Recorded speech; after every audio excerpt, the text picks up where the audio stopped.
In the quiet hum of deep space observation, amidst the endless streams of data, we found it, a single point of information, so clean, so precise, it was almost invisible against the cosmic noise. A pattern, a perfect geometric ripple propagating through the rings of a gas giant trillions of miles away. It appeared, vanished, and then reappeared exactly as before. A flawless, recurring seismic beat echoing from the heart of a dead planet. This wasn't just another discovery. It was the beginning of the end of everything we thought we knew. This anomaly, this impossibly perfect signal, is the most important, and frankly, the most terrifying discovery in human history. At first, we treated it as an error, a sensor glitch, a computational ghost. We ran diagnostics for months, tearing apart our own systems, convinced the flaw was ours.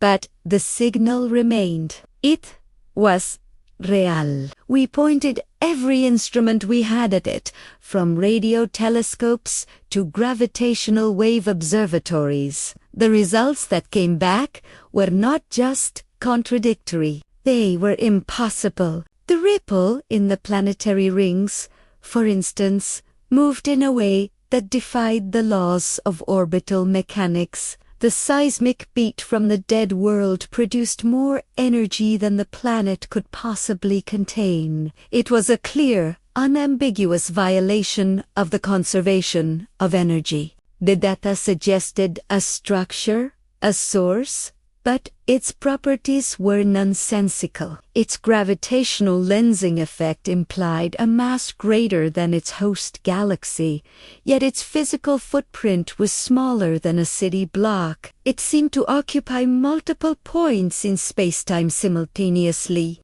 and its movement, if you could call it that, appeared to exceed the speed of light, not by a small margin, but infinitely. It was everywhere and nowhere. We ran simulations, trying to model what could possibly account for these readings. The computers churned for weeks, only to return a single, chilling summary. Mass, indeterminate, velocity, impossible.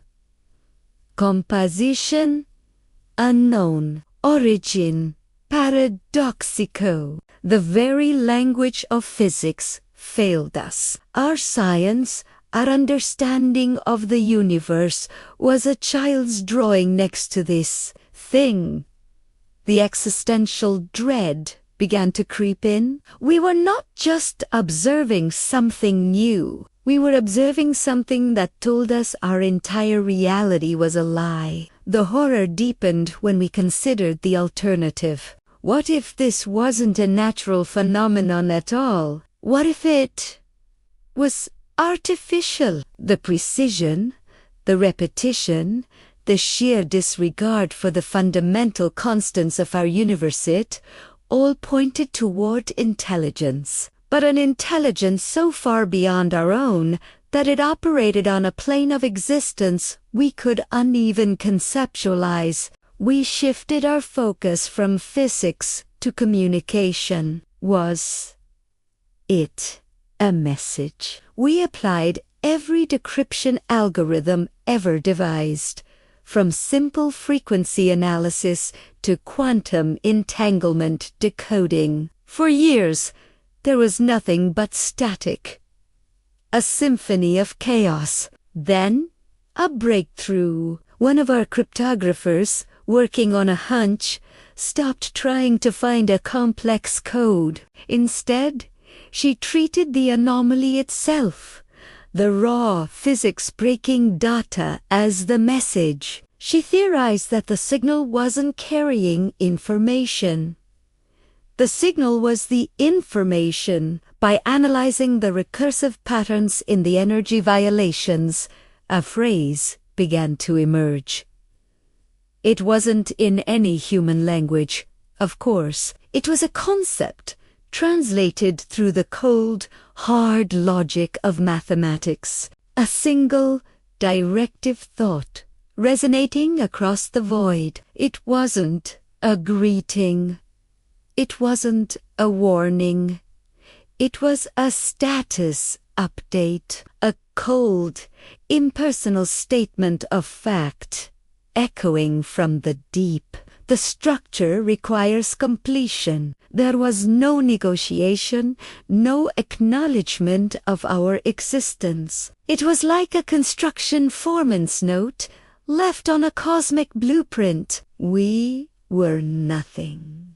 Ants on a sidewalk, oblivious to the skyscraper being built around us, a project so vast its architects didn't need to consider the ground we walk on. They didn't break our laws of physics. They simply had their own.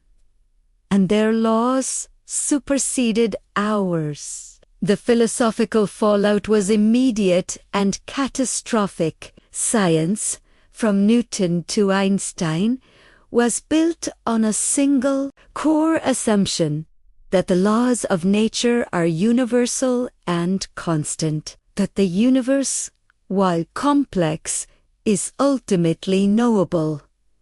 This discovery shattered that foundation. If the laws of physics can be selectively ignored, if they are not fundamental but merely local suggestions, then our reality is arbitrary. It is a sandbox, and we are not the ones who built it. Our entire existence, every star, every planet, every life form, is a temporary arrangement, subject to the whims of whatever is building this structure. We are living in a universe that is fundamentally unstable, a reality that can be edited, rewritten, or deleted by an entity that does not even know we are here.